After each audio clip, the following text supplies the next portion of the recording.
숨을 거두시기 전에 7말씀을 하셨죠. 이 가상 7원입니다. 한번 순서대로 외워볼까요? 주제만 얘기해보죠. 첫째가 뭐였습니까? 용서였습니다. 아버지 저들을 용서하여 주옵소서. 자, 두 번째 무엇이었습니까? 나와 낙원에 이르리라. 낙원에 가는 말씀하셨어요. 세 번째 뭐였습니까? 요한에게 보라 내 어머니다. 네 번째는 뭐였습니까? 어찌하여 나를 버리시나이까. 다섯 번째는요, 내가 목마르다. 여섯 번째는요, 다 이루었다.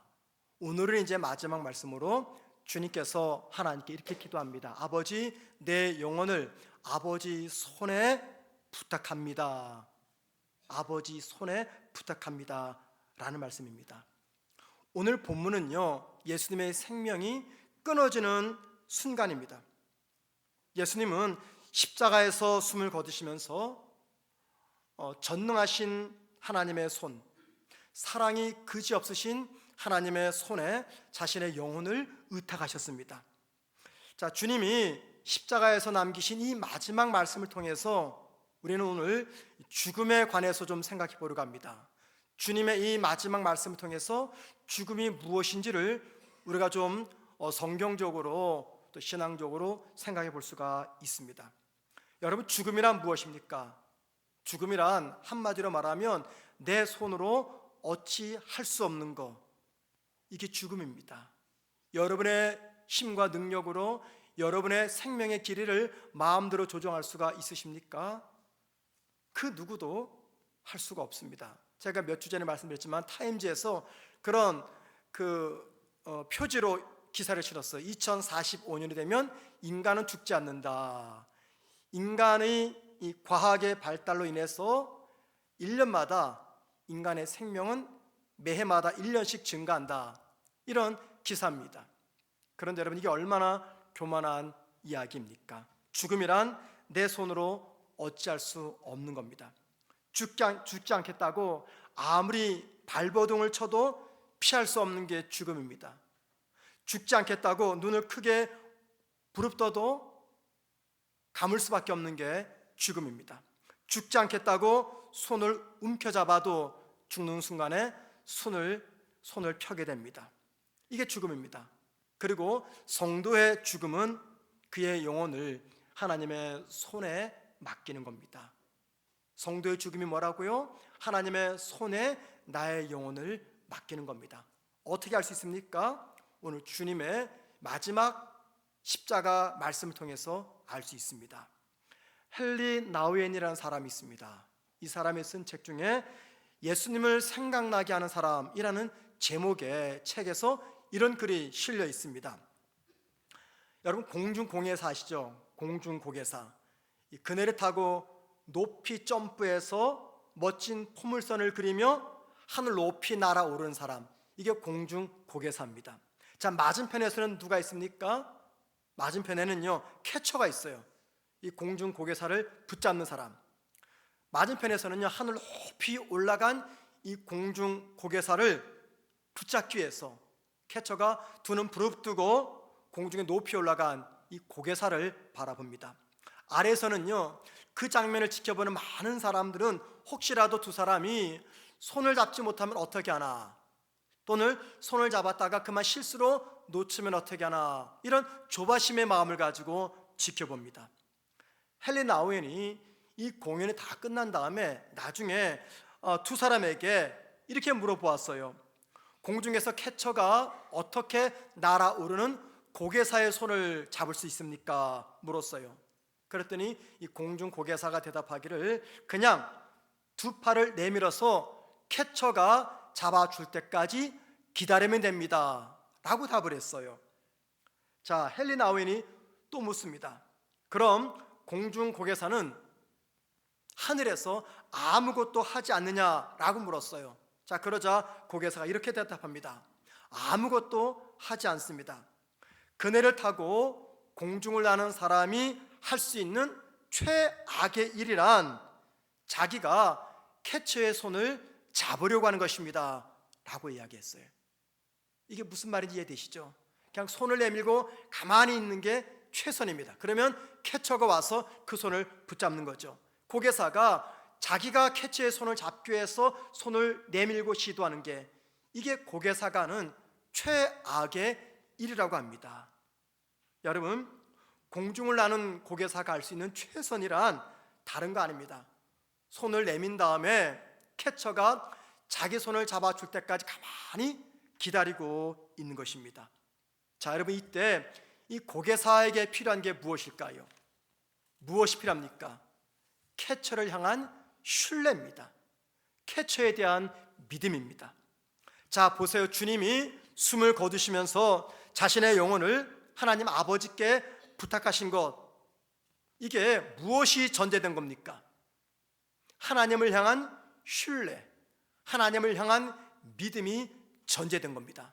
하나님을 향한 믿음과 신뢰가 없었다면 숨을 거두시는 순간 자신의 영혼을 하나님의 손에 부탁할 수가 없는 거죠. 바로 그 신뢰 때문에 주님은 하나님의 손을 잡으려고 손을 내밀지 않았습니다. 대신에 하나님의 손이 주님의 손을 잡아주기를 위해서 말씀하시고 기다리고 계셨던 겁니다. 여러분, 주님은 당신의 영혼을 하나님의 손에 부탁하셨어요. 자, 그러면 질문입니다. 우리 주님의 영혼은 그리고 어디로 가셨을까요? 주님의 영혼은 어디로 가셨을까요?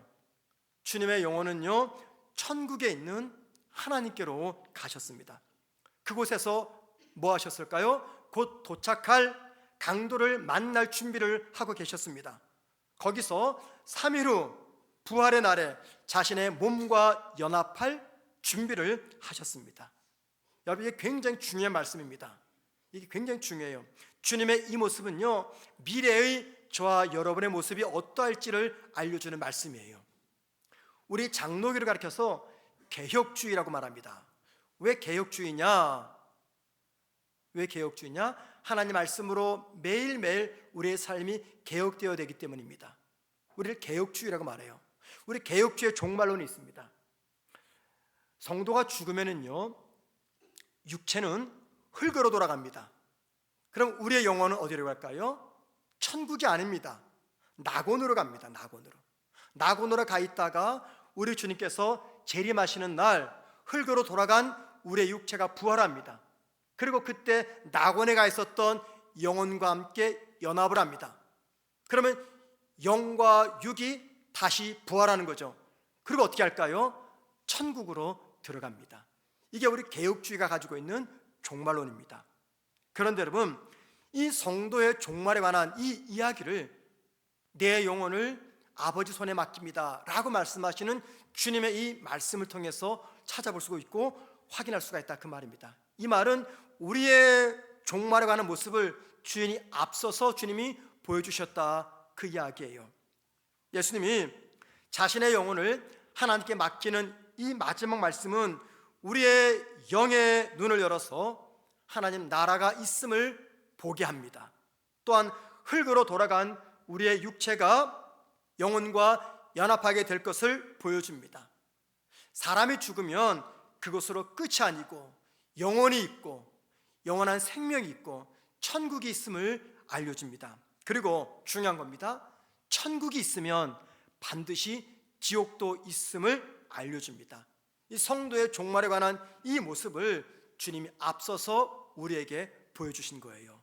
그렇기 때문에 영혼을 하나님께 의탁하는 주님의 이 말씀은 우리가 이 땅에서 어떻게 살아야 되는지를 알려주는 말씀입니다. 여러분, 이 땅에서 우리가 남들보다 더 잘 사는 거, 이거 참 중요합니다. 이왕 살 바에야 남들보다 더 잘 살아야죠. 그런데 여러분, 이 땅의 삶보다 더 중요한 게 있어요. 그 삶이란 죽음 이후의 삶을 준비하는 것입니다. 이 말이 무슨 말입니까? 이 땅의 삶보다 죽음 이후의 삶이 더 중요하다는 겁니다. 그래서 이 땅의 삶보다 더 중요한 것은 죽음 이후의 삶을 이 땅에서 준비하는 거예요. 그럼 여러분, 왜 이 땅의 삶보다 죽음 이후의 삶이 더 중요할까요? 한번 생각해 보세요. 저는 여러분에게 이 땅의 삶보다 죽음 이후의 삶이 더 중요하다, 그래서 이 땅의 삶은 죽음 이후의 삶을 준비하는 거다 말씀드렸어요. 왜 이 땅의 삶보다 죽음 이후의 삶이 더 중요할까요? 이게 답은 너무나 간단해요. 여러분 생각해 보세요. 이 땅에서 여러분의 삶의 수명은 몇 년입니까? 한 100년 될까요? 모릅니다. 이제 아마 우리가 나이 들수록 100세를 충분히 살 수 있을 거예요. 뭐 맥시멈 120년 살아보죠. 우리가 살 수 있는 최대 길이가 120년입니다. 그러면 여러분, 죽음 이후의 삶은 몇 년입니까? 영원한 삶이죠. 그러면 여러분, 120년의 삶과 영원의 삶, 어떤 게 더 중요합니까? 영원의 삶이 더 중요해요. 이게 이제 믿음이 없으면 오락가락 할 겁니다. 이게 뭔 소릴까? 믿음이 없으면. 그러나 믿음을 가진 성도에게는요, 이 땅에서의 120년의 생활보다 영원한 삶이 더 중요하다는 겁니다. 그래서 120년의 세월은 무엇을 준비하는 시간이에요? 영원의 삶을 준비하는 시간이다, 그 말입니다.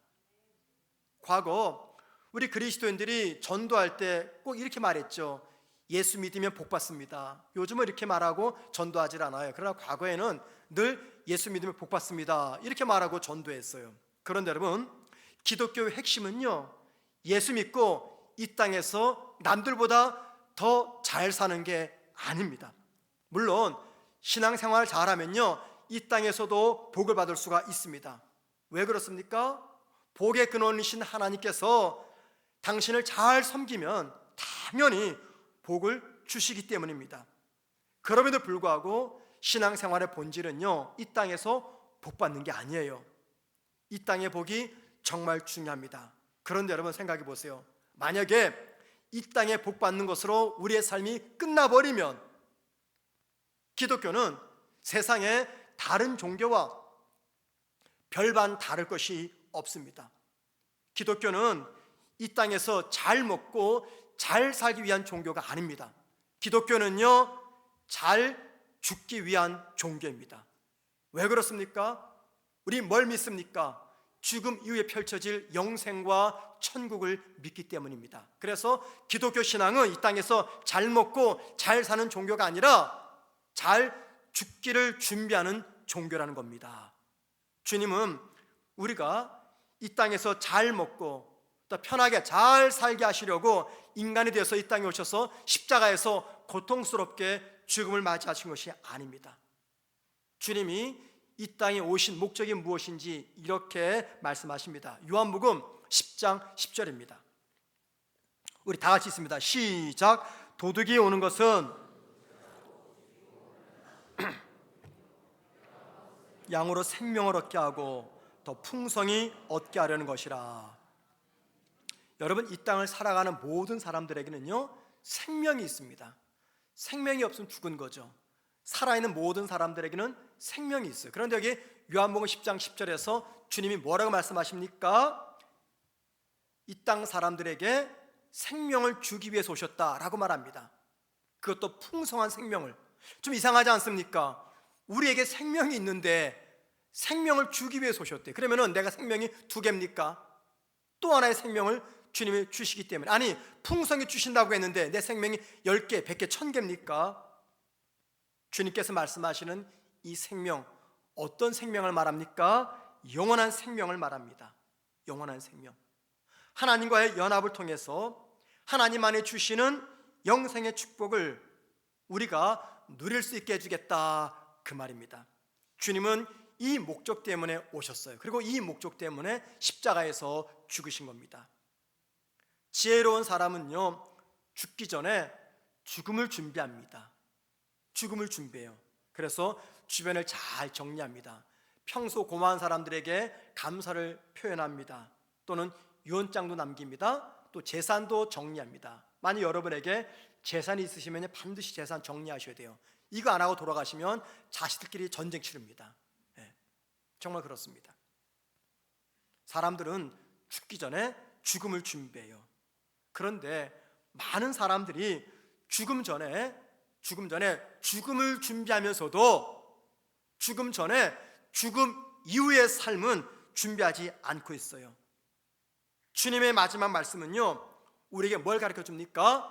죽음 이후에 시작될 죽음 이후의 삶을 잘 준비해라 라는 것을 알려줍니다. 그런데 여러분, 우리가 꼭 기억할 것이 있어요. 주님은 하나님께 뭘 맡겼습니까? 육체를 맡겼습니까? 영혼을 맡겼습니까? 성경을 보세요. 영혼을 맡겼어요. 아버지, 내 영혼을 아버지 손에 맡깁니다. 영혼을 맡겼어요. 그런데 하나님은 주님의 영혼뿐 아니라 몸까지 책임져 주셨습니다. 이게 무슨 말입니까? 그 증거는 사흘 후에 죽었던 주님의 몸이 다시 부활한 겁니다. 이 말은 주님을 믿는 성도의 죽음 이후의 모습이 어떻게 변화될지를 보여주는 말씀입니다. 주님은 우리의 영혼만 관심 갖지 않습니다. 우리 육체도 관심을 갖고 있어요. 이 성경 데살로니가전서 5장 23절입니다. 이렇게 말합니다. 평강의 하나님이 친히 너희를 온전히 거룩하게 하시고 또 너희의 온 영과 혼과 몸이 우리 주 예수 그리스도께서 강림하실 때 흠없게 보존되기를 원하노라. 이 말씀 보면은요, 너희의 영과 혼과 몸이 주님께서 강림하실 때까지 온전히 보존되기를 원한다. 우리의 영과 혼과 몸이 주님 재림하실 때까지 온전히 보존되기를 원한다. 이 말이에요. 그러니까는 이 말씀은요, 우리의 영과 육과 혼이 하나도 빠짐없이 모두 다 구원받을 것이라는 하나님의 약속입니다. 우리의 영혼만 구원받는 것이 아닙니다. 우리 육체도 구원받습니다. 주님께서 내 영혼을 아버지 손에 부탁합니다. 영혼만 부탁하셨지만 하나님은 주님의 몸까지도 부활시키고 부활하셨어요. 이것을 근거로 해서 우리가 무엇을 확인합니까? 여기 데살로니가서 5장 23절이 진리다라는 것을 확인합니다. 주님은 우리의 영과 혼과 몸 중에서 하나도 빠짐없이 다 구원받게 하신다고 약속합니다. 우리가 죽어 우리의 육신은 흙으로 돌아갑니다. 우리의 영혼은 어디로 간다고 말했습니까? 낙원으로 갑니다. 그리고 주님께서 재림하실 때 흙으로 돌아갔던 우리의 육체와 낙원에 있는 우리 영혼이 함께 연합해서 천국에 들어가서 하나님 나라 들어가서 영원히 살게 될 겁니다. 그런데 여러분, 그런데 예수 믿지 않는 사람들은 어떻게 될까요? 우리가 똑같이 죽습니다. 육체는 흙으로 돌아갑니다. 영혼은 음부로 갑니다. 그러다가 주님 재림하실 때 흙으로 돌아간 육체와 음부에 있는 영혼이 하나가 되어가지고 지옥으로 가서 영원토록 고통 속에서 지나게 될 겁니다. 이게 지금 무슨 말씀 드리는 거냐면 이거예요. 하나님은 우리 영혼에만 관심을 갖고 계신 분이 아니라 우리 육체에도 관심을 갖고 계신 분이다 라는 겁니다. 십자가에서 하나님께 자신의 영혼을 부탁하며 숨을 거두신 주님은요, 우리보다 먼저 천국으로 들어가셨어요. 그리고 그 천국에서 우리를 기다리고 계십니다. 그리고 우리가 주님을 따라 천국에 안전하게 들어갈 수 있도록 지금도 저와 여러분을 그곳까지 인도하십니다. 죽음을 이기시고 부활하신 주님은 저와 여러분을 반드시 천국으로 인도하실 거예요. 저와 여러분의 마지막 죽는 모습이 어떠하든지, 내가 질병으로 죽든지 노안으로 죽든지 사고로 죽든지 어떤 모습으로 죽든지 상관하지 않고 예수님으로 인해서 저와 여러분은 하나님의 품으로 안전하게 들어갈 수가 있을 것입니다. 왜 그렇습니까? 그 이유는 우리 주님이 십자가에서 죽으심으로 우리의 죄를 대신 담당하셨기 때문입니다. 그래서 저와 여러분이 예수 안에 있으면 그 누구도 하나님의 손에서 우리를 빼앗을 수가 없습니다. 주님은 이 사실을 요한복음 10장 29절에서 이렇게 말씀하세요. 다 같이 있습니다. 시작. 그들을 주신 내 아버지는 아무도 아버지 손에서 빼앗을 수 없느니라. 아무도 아버지 손에서 빼앗을 수가 없대요. 왜 그럴까요? 왜 하나님의 손에서 그 누구도 빼앗을 수 없다 말합니까? 그 이유는 너무나 간단해요. 우리가 누굽니까? 예수 그리스도께서 우리의 죄를 대신해서 십자가에서 죽으셨기 때문에, 바로 그 주님의 십자가 죽음 때문에 하나님은 당신의 손에 있는 저와 여러분을 그 누구에게도 절대 빼앗기지 않겠다고 말씀하십니다. 주님의 십자가에서 마지막 말씀, 아버지여 내 영혼을 아버지 손에 부탁합니다 입니다. 우리 역시 주님을 믿게 되면은요, 주님과 영적으로 연합됨으로 하나님이 우리의 영혼도 맡아주십니다. 모든 사람의 영혼을 맡아주는 게 아니에요. 주님과 연합한 자의 영혼만 맡아주십니다. 누가 주님과 연합합니까? 예수 그리스도를 나의 구주로 고백하며 영접하는 분, 그분의 영혼을 하나님께서 맡아주십니다. 왜 그렇습니까? 이유가 있어요. 예수님께서 인간의 대표자로서 십자가에서 죽으셨기 때문입니다. 예수님이 당신의 영혼을 아버지 손에 맡기셨을 때 주님의 영혼만 맡긴 게 아니라 우리의 영혼도 아버지의 영혼과 함께, 주님의 영혼과 함께 하나님 아버지 손에 맡겨진 것입니다. 그래서 예수님의 십자가의 죽음이 나의 죽음이며 예수님의 부활이 나의 부활입니다. 바울은 로마서 6장 5절에서 이것을 이렇게 말합니다. 자, 보세요. 만일 우리가 그의 죽으심과 같은 모양으로 연합한 자가 되었으면, 이게 무슨 말입니까? 주님의 죽으심과 같은 모양으로 연합한 자가 되었다. 이게 무슨 말이냐면 예수님께서 십자가에서 죽으실 때 우리도 죽었다, 그 말입니다. 예수님이 십자가 죽으실 때 주님과 연합된 우리도 함께 죽었다, 그 말입니다. 계속 보세요. 또한 그의 부활과 같은 모양으로 연합한 자도 되리라. 이게 무슨 말입니까? 부활한 자와 연합한다. 주님께서 부활하실 때 나도 연합한다는 겁니다. 왜요? 우리가 주님과 연합되어 있기 때문에. 그래서 주님의 십자가 죽음이 곧 나의 죽임이고 주님의 부활이 곧 나의 부활입니다. 이걸 다시 말씀드리자면, 주님, 하나님, 내 영혼을 아버지 손에 부탁합니다 라는 기도는 아버지, 이 땅에 나를 믿는 나와 연합된 모든 자들의 영혼을 아버지 손에 부탁합니다, 그 모양입니다. 그 말씀이에요. 그래서 이 말씀을 믿는다면요, 주님의 죽음이 나의 죽음이고 주님의 부활이 나의 부활이고 내 영혼이 아버지 손에 붙잡혀 있음을 믿는다면은 우리에게 죽음이 다가와도 두려워하지 않게 됩니다. 비록 이 땅에서 사랑하는 사람들과 헤어짐이 슬프고 마음 아픈 일이지만 죽음 그 자체는 두렵지 않습니다. 왜 그렇습니까? 나의 영혼을 맡길 곳이 있기 때문이에요. 왜 사람들이 죽을 때 죽음을 두려워하고 고통스럽게 죽음을 맞이합니까? 이유는 너무 간단해요. 내 영혼을 맡길 곳이 없기 때문이에요. 누가 그 영혼을 맡아줍니까? 어느 분만이 우리의 영혼을 맡아줍니까? 하나님만이 저와 여러분을 하나님의 손으로 맡아주십니다. 나의 영혼을 맡길 곳, 하나님의 손밖에 없습니다. 이 확신을 얻는다는 것은요, 이 세상 그 무엇과도 바꿀 수 없는 가장 큰 축복이며 하나님의 은혜의 선물입니다.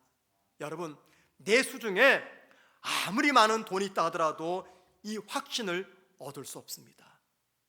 내가 이 세상에서 아무리 크고 높은 명예와 권세와 지위를 갖고 있다 할지라도 이 확신을 가지고 죽을 수는 없습니다. 이 확신은 오로지 예수님을 믿는 사람만이 소유할 수 있는 확신입니다.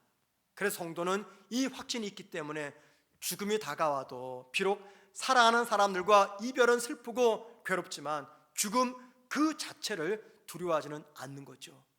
왜요? 내 영혼을 맡길 곳이 있기 때문입니다. 불신자들은요, 먼저 죽음을 맞이합니다. 그리고 나서 그 다음에 심판을 받습니다. 그 심판이 어떤 심판일까요? 영벌 심판, 지옥 심판, 그런 심판이죠. 자, 히브리서 9장 27절입니다. 보세요.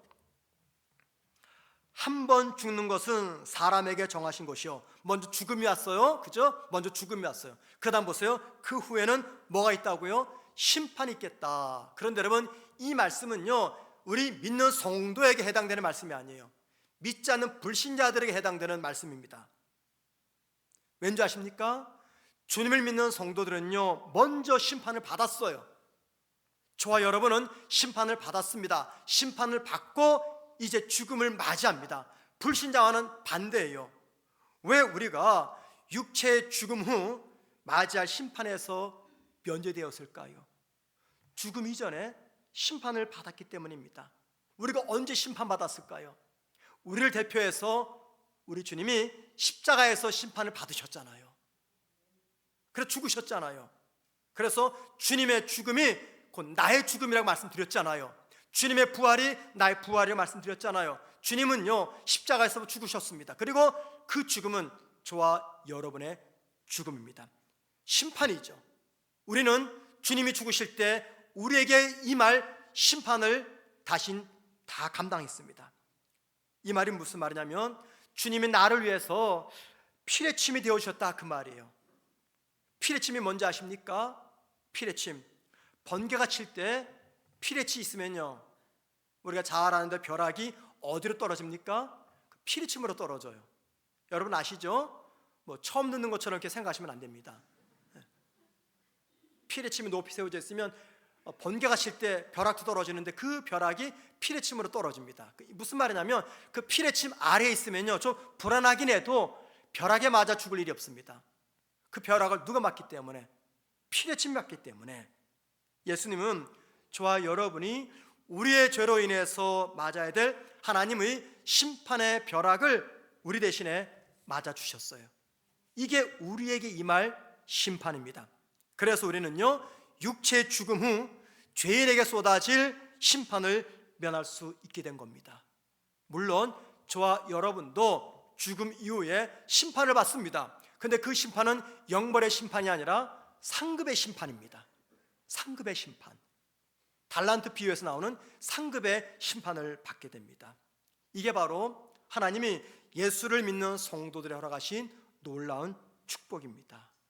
여러분, 이 놀라운 축복이 어떻게 우리에게 주어졌습니까? 주님께서 십자가에서 우리가 감당해야 될 모든 고통과 심판을 대신 받으셨기 때문입니다. 그리고 주님은 당신을 믿는 성도들의 영혼을 위해서 하나님께 부탁하셨어요. 우리를 대표해서 하나님 앞에 아버지여 내 영혼을 아버지 손에 부탁합니다 말씀하시면서 운명하셨습니다. 그때 주님은 당신의 영혼만 하나님의 손에 맡긴 게 아닙니다. 예수를 구주로 믿는 저와 여러분의 영혼도 하나님께 맡긴 겁니다. 하나님께서 우리의 영혼을 맡아주셨기 때문에 이 땅에서 나의 모습이 어떠하든지 관계없이 우리의 구원은 취소되지 않습니다. 우리의 영혼은 안전합니다. 우리 장로교에서 이걸 가르쳐서 성도의 견인이라고 말합니다. 성도의 구원은 어떤 경우에도 취소되지 않는다. 왜 그렇습니까? 이 구원이 나의 행함과 나의 선행으로 얻은 구원입니까? 아니에요. 예수님의 십자가 죽음으로 내게 주어진 하나님의 은혜이며 선물입니다. 선물을 주신 자가 선물을 거두가기 전까지는 그 선물은 나의 것입니다. 그런데 우리 주님께서 어떻게 도장을 꽝 찍었습니까? 아버지 내 영혼을 아버지 손에 맡깁니다. 아버지 나를 믿는 나와 함께 저주받아 십자가에 죽은 이 땅의 모든 성도들의 영혼을 아버지 손에 맡깁니다 라고 부탁을 하셨습니다. 그래서 저와 여러분의 모습이 이 땅에서 어떠하든지 별 볼일 없든지 때로는 잠시 죄악에 썰어졌든지 낙심했든지 침체에 빠졌든지 어떤 모습이든 상관하지 않고 우리의 영혼은 안전합니다. 이 말은 우리의 구원은 절대 취소되지가 않는다는 겁니다. 그래서 이 땅의 수고가 끝나고 육신의 눈을 감을 때 우리는 찬양하며 감사와 감격 속에서 사랑하는 사람들과 헤어질 수가 있는 것입니다. 그리고 육체의 죽음 이후 나에게 일어날 이 비밀을 아는 성도들은 살아생전 이 땅의 문제들조차도 하나님을 믿고 하나님께 맡기면서 평강을 누릴 수가 있는 것입니다. 어린 자녀를 키우면서 하나님을 믿는다는 것이 무엇인가 깨달을 때가 있어요. 아빠가 자녀를 높은 곳에 올려놓습니다. 그리고 한 두세 걸음 뒤로 물러갑니다. 자, 그리고는 딸을 향해서 두 팔을 크게 벌립니다. 그러면 이제 어린 자녀들은 자신과 아빠 사이에 얼만큼의 간격이 벌어졌는지, 얼만큼의 높이에 올라와 있는지 이거 신경 쓰지 않고 그냥 아빠에게 달려듭니다. 조금도 겁먹은 표정을 짓지 않습니다. 높은 곳에서 펄쩍 뛰어서 아빠의 품에 안깁니다. 왜 그럴까요? 아이가 신통방통해서요? 왜 그렇습니까? 아빠를 믿기 때문입니다. 어떤 경우에도 아빠가 자신을 놓치지 않을 것이라는 것을 믿기 때문입니다. 아빠가 팔이 부러지더라도, 아빠의 갈비뼈가 부러지더라도 어떻게 해서든지 팔을 벌려 달려오는 그 딸을, 그 아들을 받아줄 거라는 믿음이 있기 때문입니다. 여러분, 이때 이 믿음은요, 일반적인 믿음이 아니죠. 어떤 믿음입니까? 거침없는 믿음, 거침없는 신뢰라고 말할 수가 있습니다. 왜 거침없는 신뢰, 왜 거침없는 믿음이라 라고 말하는 줄 아십니까? 아이들이 아빠를 보고 무턱대고 달려들기 때문입니다. 이것저것 생각하지 않고 그냥 무조건 달려드립니다. 자신과 아빠 사이에 얼마나 간격이 벌어졌고 얼마나 높이 있는지 이거 생각하지 않고 무턱대고 아빠에게 달려듭니다. 두 팔을 벌려서 자기를 기다리고 있는 아빠를 향해서 무조건 달려듭니다. 그래서 이것은요, 거침없는 신뢰요, 거침없는 믿음입니다. 한번 생각해 보세요. 두 팔 벌리고 아이를 기다리고 있는 사람이 아빠가 아니라 옆집 아저씨라면은 이 아이가 달려들까요? 달려들지 않습니다. 아빠기 때문에, 내 아빠기 때문에 거침없이 달려듭니다. 그래서 이때 아이의 믿음은요, 거침없는 믿음, 거침없는 아빠를 향한 신뢰인 것이죠. 주님이 십자가에서 자신의 영혼을 하나님께 맡길 때 그럴 수 있었던 것은요, 주님은 하나님을 향한 이 거침없는 신뢰, 거침없는 믿음을 갖고 계셨기 때문입니다.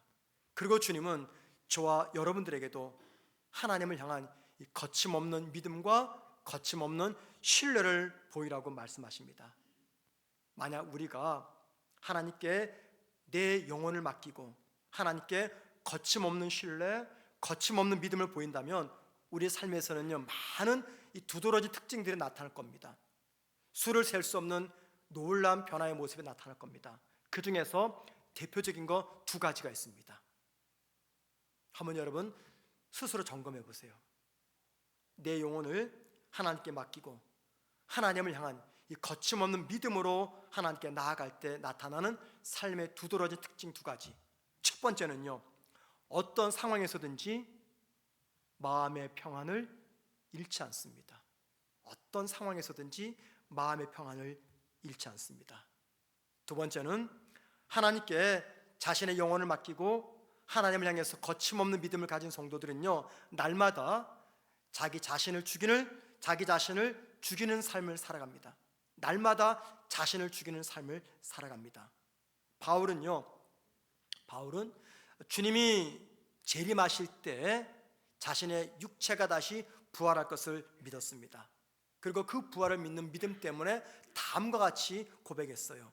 자, 고린도전서 15장 31절입니다. 우리 다 같이 읽습니다. 시작.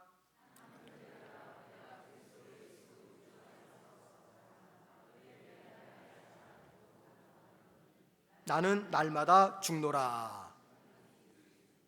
예. 자, 형제들아, 내가 그리스도 예수 안에서 가진 바 너희에게 대한 나의 자랑을 두고 단언하느니 나는 날마다 죽노라. 나는 날마다 죽노라. 이 고백 바울이 언제 했을까요? 자, 고린도전서 15장은요 부활장입니다. 부활의 확실성을 논증하는 장입니다.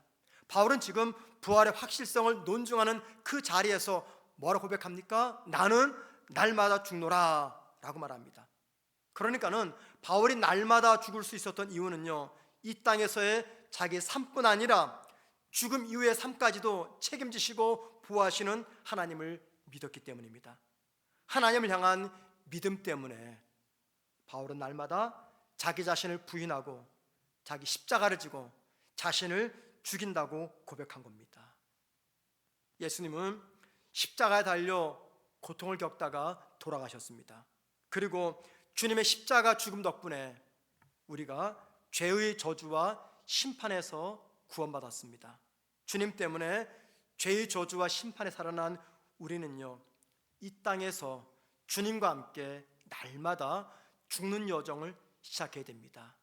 여러분, 2000년 전 주님이 날 위해서 십자가에서 죽으셨다면 이제는 저와 여러분이 우리 십자가를 지고 주님을 대신해서 주님을 위해서 이제는 우리가 죽어야 됩니다. 왜 죽을까요? 하나님의 영광을 위해서, 하나님께서 그토록 원하시는 선교적 삶을 살기 위해서 이제는 우리가 주님을 위해서 대신 죽어야 됩니다. 날마다 죽는 삶이 아프고 힘들고 고통스럽습니다. 하지만 저와 여러분이 그렇게 살아야 되고 또 살 수 있는 이유는요, 우리의 영혼이 하나님의 품에, 하나님의 손에 안겨져 있기 때문입니다. 우리는 이번 한 주간 예수님의 가상 7언을 생각해 보았습니다. 용서에 관한 말씀, 낙원에 관한 말씀, 영적 가족 공동체의 말씀, 어찌하여 나를 버리십니까? 버림받은 이야기, 내가 목마르다, 이 고통의 이야기, 내가 다 이루었다, 텔레레스타이, 그리고 오늘 내 영혼을 아버지 손에 맡깁니다. 이 7가지 말씀을 생각해 보았습니다. 여러분, 이 7가지 주님의 말씀 속에서 한 주간 동안 내 마음에 가장 강력하게 다가오는 하나님의 말씀이 있었습니까? 그 말씀이 무엇인지 한번 곰곰이 생각해 보시기 바랍니다. 그리고 들은 것으로 그치지 마시고 들은 말씀 속에서 나에게 적용되는 무엇인지를 발견하십시오. 놀라운 것은요, 처음부터 마지막까지 우리 주님께서 일관적으로 강조하는 것이 있습니다. 그래서 바로 하나님의 구원의 선물을 받은 성도들, 예수님이 대속적 죽음의 은혜를 입은 성도들은 선교적 삶으로 반응해야 한다는 것입니다. 그게 바로 내가 오늘도 주님을 위해서 나를 부인하고 나의 십자가를 지고 내가 주님을 위해서 죽어가는 삶인 겁니다. 하나님의 유익과 영광을 위해서, 하나님의 나라를 위해서 내가 선교적 삶을 살아가는 것, 그게 바로 오늘 이 말씀 앞에서 저와 여러분이 반응하고 해결해야 될 믿음의 숙제입니다. 사랑하는 성도 여러분, 주님이 저와 여러분을 위해서 대신 죽으셨습니다. 죽으시면서 우리의 영혼을 하나님께 맡겨주셨습니다. 그 크신 사랑과 그 놀라운 은혜를 기억하면서 현재의 삶이 아무리 힘들고 어렵다 할지라도 우리는 영생을 보장받은 사람들입니다. 그 영생의 보장이 오늘을 이기게 하는 삶의 평안과 사명을 온전히 감당하는 열정을 허락하게 될 겁니다. 주님의 사랑이 이때에서 하루 살아가는 저와 여러분 되기를 주님의 이름으로 축원을 드립니다.